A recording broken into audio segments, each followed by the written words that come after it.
Hello guys, welcome to my YouTube channel. This is the lecture number 2 of metric spaces. Till now we have collected different examples of metric spaces और continue करते हैं इसी series में, कुछ और examples collect करते हैं, उसके बाद कुछ कॉन्सेप्ट पे मूव करेंगे। एक एग्जांपल देखो, सिंस हम 8 तक कलेक्ट कर चुके हैं तो 9th एग्जांपल देखना ज़रा। 9th एग्जांपल बेसिकली मैं इसको एल इन्फिनिटी बोल रहा हूँ, स्टैंडर्ड बुक्स भी एल इन्फिनिटी बोलते हैं। इसमें सीक्वेंसेस आएंगी, बस सीक्वेंस के ऊपर कंडीशन ये है कि n is a real bounded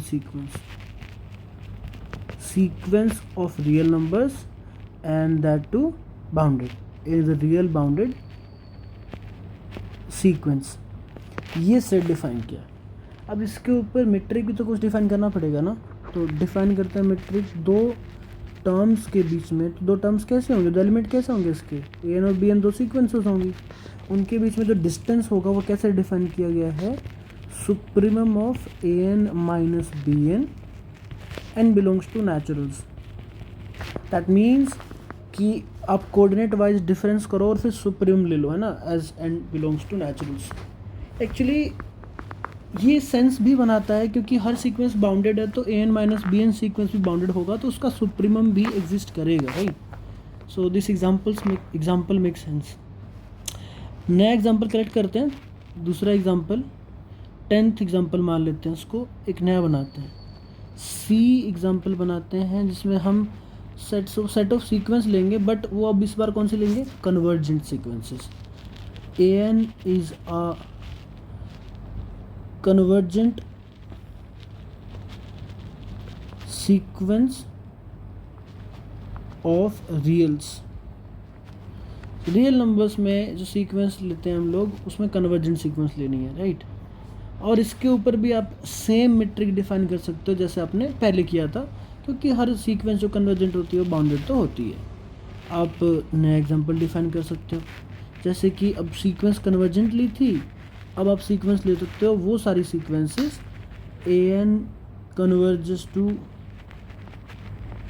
0 and a n is of reals. Real की सीक्वेंस जो 0 पे कन्वर्ज कर रही हो, नल सीक्वेंसेस का कलेक्शन, राइट। एक और एग्जांपल बनाते हैं इजी, एक और एग्जांपल बनाते हैं सी नॉट नॉट। एक्चुअली वो सारी sequences such that an is eventually 0,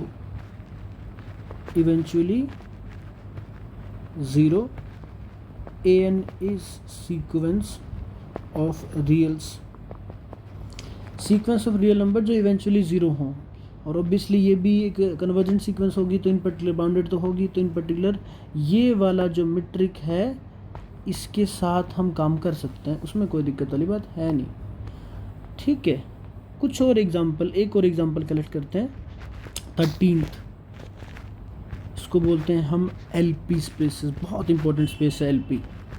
वो सारी सीक्वेंसेस जिनके लिए समीशन मोड ए एन पावर पी कन्वर्जेंट हो, ये सारी sequences of real number, right.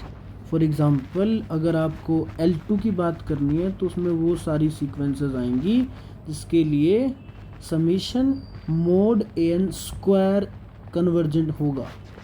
For example अगर आपको L1 की बात करनी है तो उसमें वो सारी सीक्वेंस आएंगी जिसके लिए mode A N less than infinity होगा, यानी set of absolutely convergent series.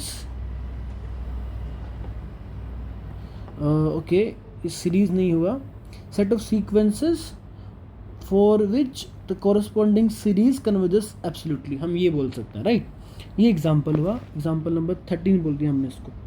Sir एक बात देखना, नोट करना कि अगर मान लो series a n power p less than infinity है, इसका मतलब ये है कि ए एन पावर पी, है ना, मोड ए एन पावर पी, इस सीक्वेंस को कहाँ जाना पड़ेगा, कन्वर्ज करना पड़ेगा, इसको कन्वर्ज करना पड़ेगा 0 को, क्योंकि सीरीज जब कन्वर्ज करती है उसकी कॉरस्पॉन्डिंग एन टर्म कहाँ जाती है, 0 को जाती है। इसका मतलब ए एन एथ टर्म कहाँ जाएगी, 0 को, राइट। सही बात है तो, ठीक है। और यहाँ पे p अगर मेंशन नहीं किया तो p greater than equals to 1 है, ठीक है। चलिए बढ़िया बात है।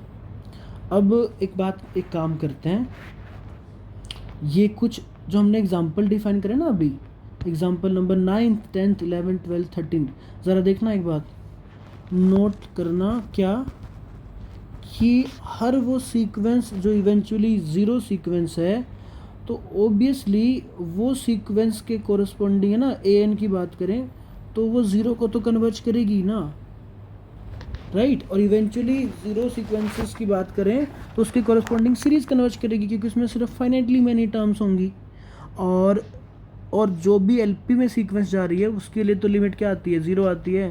दैट मीन्स वो सबसेट होगा सी नोड का। बढ़िया बात है ये तो। और हर सीक्वेंस जो 0 को कन्वर्ज करती है कम से कम वो कन्वर्जेंट तो होती ही है, और हर कन्वर्जेंट सीक्वेंस कम से कम बाउंडेड तो होती है, राइट। ये इंक्लूजन्स हैं, राइट। और इनफैक्ट ये इंक्लूजन्स प्रॉपर है, आप एग्जांपल्स ऐसे ढूंढ सकते हो। फॉर एग्जांपल अगर आपको एक काम करते हैं, इसका साइज़ थोड़ा बड़ा कर लेते हैं। ये हमने इसका साइज़ बड़ा कर लिया। मैं क्या कह रहा हूँ कि इसका रिवर्स इंक्लूजन ट्रू नहीं है। फॉर एग्जांपल एक सीक्वेंस आपको मिल सकती है जो बाउंडेड हो बट कन्वर्जेंट ना हो, -1n एक सीक्वेंस है जो कि बाउंडेड है बट कन्वर्जेंट नहीं है, इसलिए इंक्लूजन क्या है, स्ट्रिक्ट है। एक सीक्वेंस मिल सकती है आपको जो कि कन्वर्जेंट हो बट 0 को ना कन्वर्ज करे। फॉर एग्जांपल 1 + 1/n है ना, 1 + 1/n सीक्वेंस है जो कन्वर्जेंट तो है बट 0 नहीं है। एक और मिल सकती है आपको जिसके लिए सीक्वेंस 0 को कन्वर्ज कर रही हो बट कोरस्पॉन्डिंग एलपी में ना जा रही हो।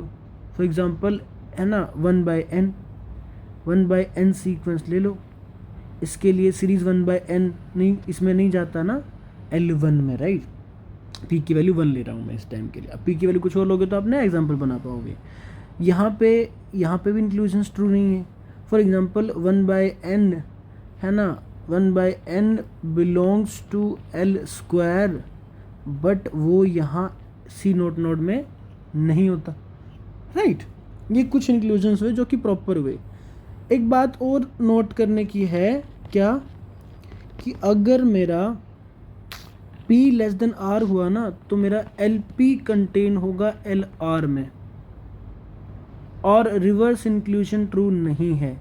फॉर एग्जांपल L1 कंटेन होगा L2 में बट 1/n की बात करें वो L2 में तो है, क्यों, as 1/n² summation this series is convergent but 1/n does not belongs to L1 as summation 1/n is divergent. तो ये क्वेश्चन आपका गेट में काफ़ी बार पूछा गया, एक्चुअली एलपी वाला 2 बार पूछा गया है, स्मॉल एलपी और कैपिटल एलपी का रिलेशंस। वो फंक्शनल एनालिसिस में बेसिकली वो चले जाती है बात, बट स्टिल हमने जान लिया मैट्रिक्स स्पेसेस के थ्रू। चलिए हम आगे चलते हैं और एक और एग्जांपल, जस्ट एक और एग्जांपल डिस्कस करते हैं। क्वेश्चन ऑप्शन 13 हो गया, 14th एग्जांपल बड़ा ही अच्छा एग्जांपल है, आप रिलेट भी कर पाओगे। CAB डिस्कस करते हैं, my personal favourite, set of continuous real valued functions on 0, 1 में सेट ऑफ कॉन्टिन्यूस फंक्शंस की बात कर रहा है ये। अच्छा 0, 1 नहीं, ए बी है वो, बेसिकली हमने ए बी पे बोला, तो अगर ए की वैल्यू 0 बी की वैल्यू 1 हो तो फिर ये C01 हो जाएगा, राइट। अच्छा मीट्रिक क्या डिफाइन करेंगे, 2 फंक्शंस के बीच में यहाँ पे जो डिस्टेंस डिफाइन किया जाएगा ना, वैसे डिफाइन किया जाएगा। Supremum of mod fx minus gx x belongs to a to b। और क्योंकि फंक्शन कॉन्टिन्यूस है ना, यहाँ पे देखो क्या है, फंक्शन कॉन्टिन्यूस है तो वो अपने मैक्सिमा मिनिमा अटेन करेगा, इसका मतलब बाउंडेड होगा। तो सुप्रीम तो सेंस बना रहा है but actually maxima minima attain भी होंगे, तो मतलब सुप्रीमा अटेन होगा। तो बेसिकली आप इसको सुप्रीमम की बजाय मैक्सिमम भी लिख सकते हो, fx माइनस gx का, x belongs to a b. तो कभी कभी इसको मैक्सिमम नॉर्म बोल देते हैं, कभी कभी इसको सुप्रीमम नॉर्म बोल देते हैं, राइट। एक काम करते हैं, इसको ज़रा पिक्चराइज करते हैं कि ये है क्या। एक काम करते हैं, डायग्राम से समझते हैं। ये है हमारा, से ए मान लेते हैं, ये यहाँ पे ए है, ये मान लिया मैंने बी है, ठीक है। आपको ए बी के अंदर फंक्शंस ड्रॉ करने हैं, ठीक है। आपको ए बी के अंदर फंक्शंस ड्रॉ करने हैं, ठीक है जी। और दोनों फंक्शंस के बीच में डिस्टेंस कैसे कैलकुलेट होता है मैं वो आपको समझाने की कोशिश कर रहा हूँ। फॉर टाइम बीइंग मान लो कि आपका ये कोई एक फंक्शन है, ठीक है, ये कोई फंक्शन है, और दूसरा जो इसको मान लिया मैंने कैसा है, ये फंक्शन है एफ एक्स, ठीक है जी। और ऐसे ही अगर मैं कलर ऑप्शन मुझे कुछ अवेलेबल हो तो मैं पिंक यूज़ करके एक फंक्शन बनाता हूँ। ये विजिबल होगा? नहीं, विजिबल नहीं हुआ। ओके, ये सिलेक्ट के देखें, हाँ विजिबल तो है। देखो ज़रा, ऐसे ही मैं एक फंक्शन बना लूँ अगर जी, ठीक है। ये फंक्शन मैंने क्या बोल दिया इसको, जी एक्स। एक्चुअली ये टर्मिनोलॉजी देखो जरा ध्यान से, देखो क्या क्या है। हमें क्या बोल रहा है, हमें वो कैलकुलेट करने के लिए बोल रहा है, sorry for the brightness issue, थोड़ा बढ़ा लेते हैं, राइट। हम क्या कह रहे थे कि हम ये करते हैं कि डिस्टेंस कैसे कैलकुलेट करते हैं एफ और जी के बीच में। ज़रा ध्यान से देखो कि डिस्टेंस होगा क्या, एफ एक्स माइनस जी एक्स। पहले ये कैलकुलेट करो, उसके बाद सुप्रीम लो। तो अगर मेरा एक्स ये पॉइंट हुआ, ठीक है, तो एफ एक्स और जी एक्स का डिफरेंस क्या आएगा, ये चीज़ आएगी, ये डिस्टेंस, ठीक है जी। अगर मेरा एक्स ये पॉइंट हुआ तो एफ एक्स माइनस जी एक्स क्या आएगा, ये डिस्टेंस। अगर पॉइंट ये हुआ तो एफ एक्स माइनस जी एक्स क्या आएगा, ये डिस्टेंस। बट अगर पॉइंट ये हुआ तो एफ एक्स माइनस जी एक्स क्या आएगा, ये डिस्टेंस। इन सब में से ना, ये जो मैंने अभी मार्क की, इन सब में से बड़ा डिस्टेंस कौन सा है, तो ऑब्वियसली बड़ा, सबसे बड़ा डिस्टेंस कौन सा है, ये वाला, राइट, ये वाला। और यही मैक्सिमम होगा, इसी को बोलते हैं डिस्टेंस बिटवीन एफ एंड जी। तो एक्चुअली इन दो फंक्शंस के बीच में कितना डिस्टेंस है, ये वाला, यहाँ से लेके यहाँ तक, राइट, यहाँ से लेके यहाँ तक। आई होप आपको समझ में आया होगा। जब हम ओपन बॉल बनाएंगे ना तो हम समझें भी गए कि क्या है मतलब इसका, राइट, क्या मतलब है। चलो फिलहाल के लिए हम, हाँ जी, फिलहाल के लिए हम आगे चलते हैं। और एक क्वेश्चन था, हमने डिफ़ाइन किया था, क्या डिफ़ाइन किया था, हमने डिफ़ाइन किया था मीट्रिक स्पेस और नॉर्म स्पेस, राइट। तो एक काम करते हैं, उन दोनों में रिलेशन समझते हैं क्या होगा। Relation between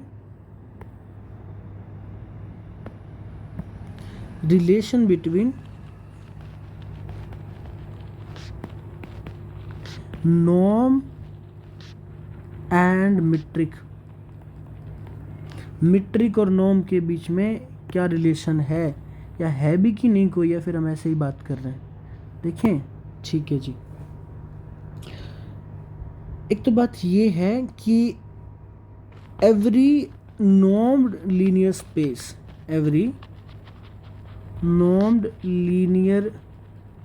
space x comma norm तो कुछ डिफाइन करना पड़ेगा, इज अ मीट्रिक स्पेस। अब मीट्रिक स्पेस बोल रहे हो तो तुम्हें कुछ तो डिस्टेंस फंक्शन बताना पड़ेगा ना। तो distance between x and y is calculated as norm of x minus y. आप प्रूफ कर सकते हो इसकी प्रॉपर्टीज को, सारी प्रॉपर्टीज सेटिस्फाई करेगा ये मीट्रिक की, राइट। अब क्वेश्चन यह खड़ा होता है कि क्या हर मीट्रिक स्पेस नॉर्म स्पेस होता है। उससे पहले कुछ चीज़ें ऑब्जर्व करते हैं, देखना ज़रा, ऑब्जर्व। अगर आप इस नॉर्म स्पेस से जो मीट्रिक बनाना, इसके लिए आप कैलकुलेट करो distance between x plus a and y plus a. हाँ जी, सही समझ रहे हो, मैंने x और y को दोनों को ही ट्रांसलेट कर दिया बाय a। वो क्या मिलेगा, norm of x plus a minus y minus a. This is nothing but norm of x minus y and this is distance between x and y। इसको बोलते हैं कि अगर ट्रांसलेट भी कर दोगे ना वेक्टर्स को, सेम वेक्टर है ना, सेम वेक्टर से, तो आपको क्या मिलेगा, डिस्टेंस सेम ही मिलेगा, डिस्टेंस चेंज नहीं होगा, राइट। इसको बोलते हैं translation invariant property, translation invariant. अच्छा जी, पहली तो ये, दूसरी ये कि अगर आप जो नॉर्म से मीट्रिक मिलता है उसके लिए स्केलिंग करो alpha times x alpha times y, वो क्या हो जाएगा, norm of alpha times x minus alpha times y, this is mod alpha times norm x minus y, ये हो जाएगा। और this is nothing but mod alpha times d of x comma y, यानी ये जो प्रॉपर्टी, ये जो alpha scalar बाहर आ जाता है, इसको बोलते हैं होमोजीनिटी प्रॉपर्टी। होमोजीनिटी, एक बार सही से लिख देता हूँ क्या कहना चाह रहा हूँ मैं। Distance alpha x comma alpha y should be equal to mod of alpha times distance x comma y, ये चीज़, इसको प्रॉपर्टी को क्या बोलते हैं, होमोजीनिटी प्रॉपर्टी। ठीक है जी, ये बात तो क्लियर हुई कि अगर कोई मीट्रिक स्पेस नॉर्म से बना तो उसको ये दो प्रॉपर्टी सेटिस्फाई करनी पड़ेगी। ज़रा एक एग्जांपल देखो अब, है ना। एग्जांपल क्या है, let R comma d be metric space where d is discrete metric, it means d of x comma y equals to 1 when x is not equal to y, 0 when x equal to y। ये metric के साथ मैंने इसको मान लिया। ज़रा देखना, distance between 2024 times 1 2024 times 2, वो क्या होना चाहिए, होमोजेनिटी प्रॉपर्टी से होना ये चाहिए कि 2024 का मॉडुलस बाहर आना चाहिए और वो होना चाहिए डिस्टेंस बिटवीन 1,2। बट सिंस 1 और 2 डिफरेंट हैं तो ये वैल्यू क्या आ जाएगी 2024 और ये डिस्टेंस क्या आ जाएगा 1, तो ये क्या हो जाएगा 2024 आना चाहिए। बट इशू ये है कि अगर ये पॉइंट की देखें बात करें तो ये दोनों भी तो अलग ही हैं, और जब पॉइंट अलग होते हैं तो डिस्टेंस कितना होता है 1 होता है। इसका मतलब ये चीज़ 1 हो जाएगी, लेफ्ट में जो चीज़ है 1, बट 1 इक्वल टू 2024, ये तो बहुत गलत बात है, ये तो अनर्थ है, इसको बोलते हैं कॉन्ट्रडिक्शन, राइट। ये तो गलत बात है ना। अगर ये गलत बात है इसका मतलब ये है कि आर विद डिस्क्रीट मीट्रिक है ना, R D does not satisfy homogeneity property, इसको सेटिस्फाई नहीं करता। और जब इसको सेटिस्फाई नहीं करता ना भाई, इसका मतलब ये है R comma d can not be induced from a norm, इसको हम नॉर्म से इंड्यूस नहीं कर सकते। इसका मतलब ये हुआ, it means metric space need not be a normed linear space, and उसका परफेक्ट एग्जांपल है R, D is discrete metric। ठीक, बहुत क्रिस्टल क्लियर है, राइट। नॉर्म और मीट्रिक के बीच में कनेक्शन हमें समझ में आ गया कि एज सच नहीं है। बट अभी कोई खुराफाती बच्चा आएगा और वो पूछेगा सर ये बताओ, इफ, है ना, क्वेश्चन क्या है, if this distance d satisfy homogeneity and translation invariant property, translation and homogeneity property, अगर कोई बोले कि कोई मीट्रिक है जो उसको सेटिस्फाई करती है, then it will be norm or not, answer is yes. और कैसे, आप नॉर्म डिफाइन कर दोगे किसी वेक्टर का, norm of x is nothing but distance from of x from zero vector, ये चीज़, बात ख़त्म। अगर प्रॉपर्टी सेटिस्फाई करता है ना वो ट्रांसलेशन इनवेरिएंट और होमोजेनिटी, तो वो पक्का बन जाएगा फिर नॉर्म स्पेस, राइट। चलें, अच्छा खासा सेगमेंट कर लिया, बेसिक्स हमारे तैयार हैं, स्ट्रक्चर तो हमें पता है। आगे चलते हैं। इस आर्टिकल का नाम मैंने रखा है metric with help of metric. मतलब हमें ऑलरेडी मीट्रिक का पता होगा, उसकी हेल्प से हम नए मीट्रिक बनाएंगे। और ये बहुत फेवरेट क्वेश्चन रहता है इनका, CSR वालों का। ये बहुत ज़्यादा पूछते हैं ये लोग, CSR वाले भी, गेट वाले भी। एक्चुअली आपको पता नहीं चलता कि इस कॉन्सेप्ट का क्वेश्चन है, बट वो होता है। ज़रा देखना, let x, d be a metric space. मान लिया कि वो क्या है, एक मीट्रिक स्पेस है, ठीक है। ओके, ये ऑटोमेटिक ये चीज़ हो गई। आई थिंक इसको मेरे को इरेज करना पड़ेगा, wait a minute. Let x, d be a metric space, ठीक है। तो क्वेश्चन मार्क ये है कि क्या हम नए मीट्रिक बना सकते हैं क्या इससे? बना सकते हैं, बिल्कुल बना सकते हैं। Then x, d upon 1 plus D, जरा सही से लिखें इसको, x, d अपॉन 1 प्लस डी is also a metric space. और उसका नाम भी है, इसको बोलते हैं हम standard bounded metric. Standard bounded metric. क्यों बाउंडेड? क्योंकि भाई d बाय 1 प्लस डी कभी भी 1 से तो बड़ा रहेगा नहीं, वो 1 से छोटा ही रहेगा, और वो ग्रेटर देन इक्वल टू क्या रहेगा, 0 रहेगा। इसलिए इसको बोलते हैं स्टैंडर्ड बाउंडेड मीट्रिक, ठीक है। चलिए एक और नोट लिख लो, काम आ जाए तो। क्या? एनी बाउंडेड मीट्रिक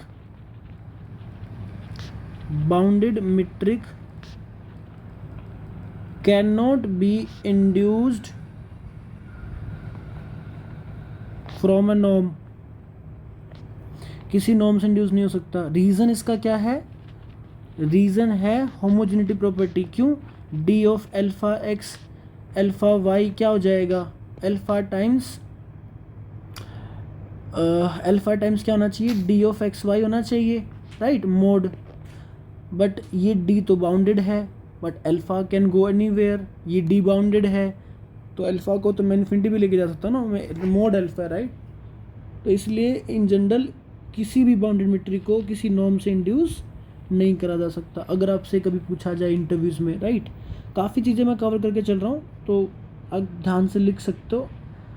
चलिए ठीक है, आपके लिए एक्सरसाइज ये रहेगी, एक्सरसाइज कि मुझे ये बताना है, आपको कमेंट करके बताना या खुद से करना, जैसे आपका मन करे। अगर आप कंफर्टेबल हो तो बिल्कुल कमेंट करना। क्या कि क्या इफ़, है ना, if x, d is a metric space, then option A है कि maximum of 0, d is a metric space. ऐसा होगा? Question mark. ऑप्शन बी बना दें, मिनिमम ऑफ 0, d, है ना, 0, d इज़ अ मीट्रिक बनाना पड़ेगा। Is a metric, is a metric. इन दोनों क्वेश्चंस के आपको आंसर करना है कि ऐसा होगा कि नहीं होगा, राइट।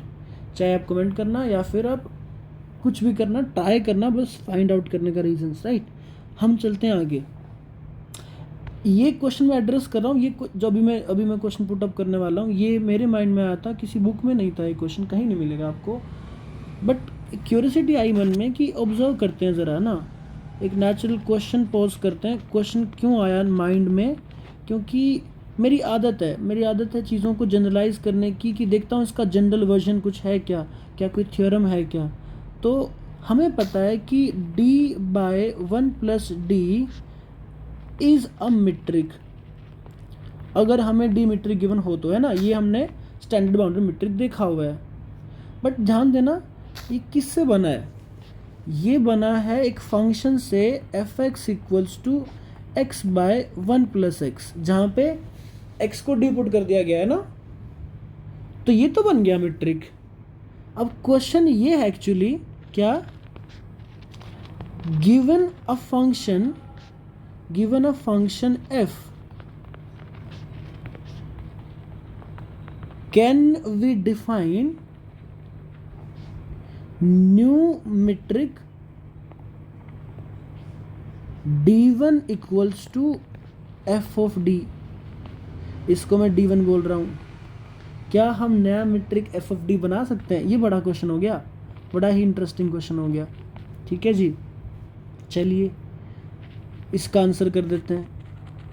इन जनरल तो नहीं पता, ठीक है, आंसर है ट्रू में अगर कुछ प्रॉपर्टी सेटिस्फाई हो जाए। ठीक है, लेट f, ठीक है, be a function such that, पहली condition, f is strictly increasing,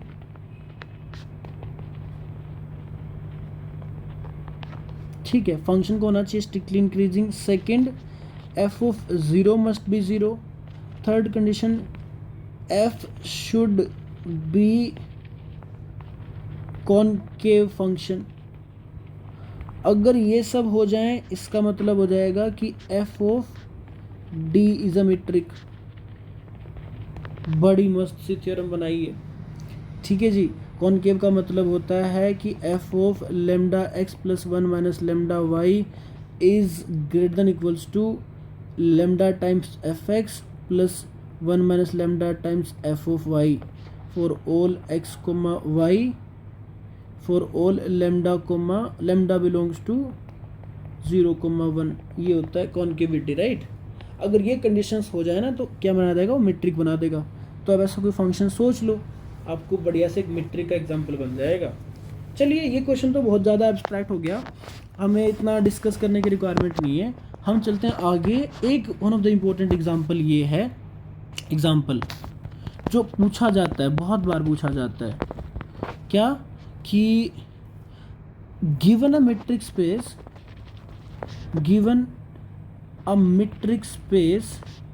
x, d, define d1 equals to 1 by 2 power n d by 1 plus d। ये स्टैंडर्ड बाउंडेड मीट्रिक वही वाला जो हम डिफाइन करते हैं।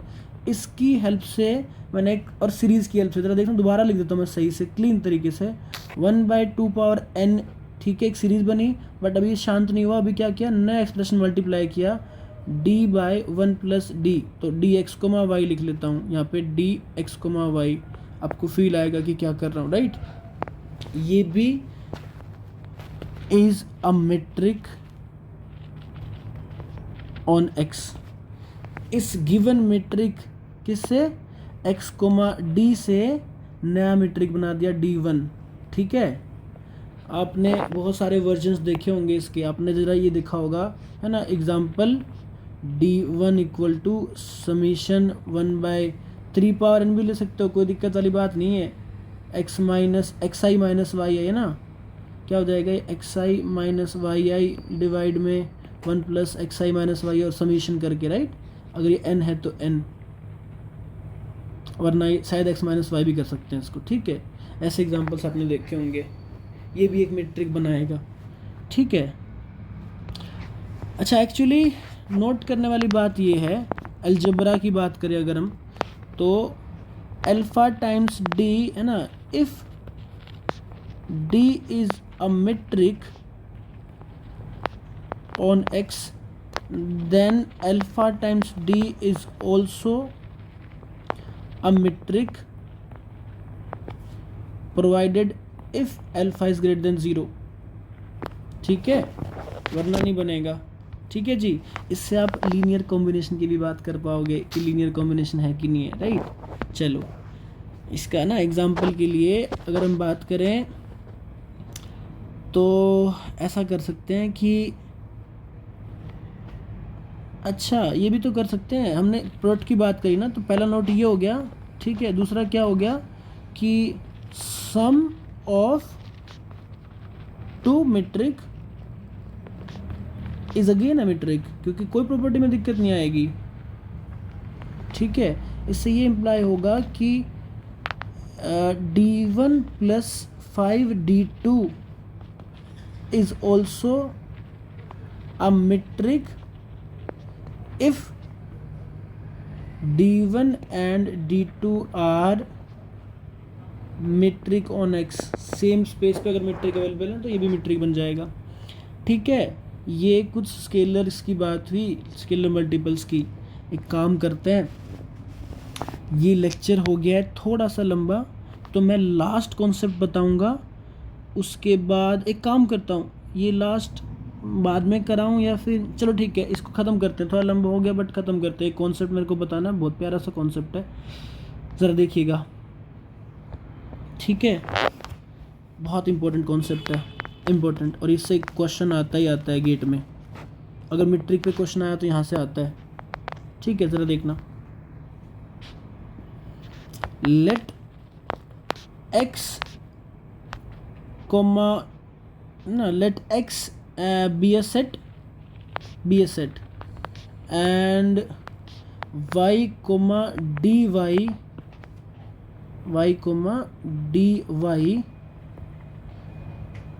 is a metric space, ठीक है।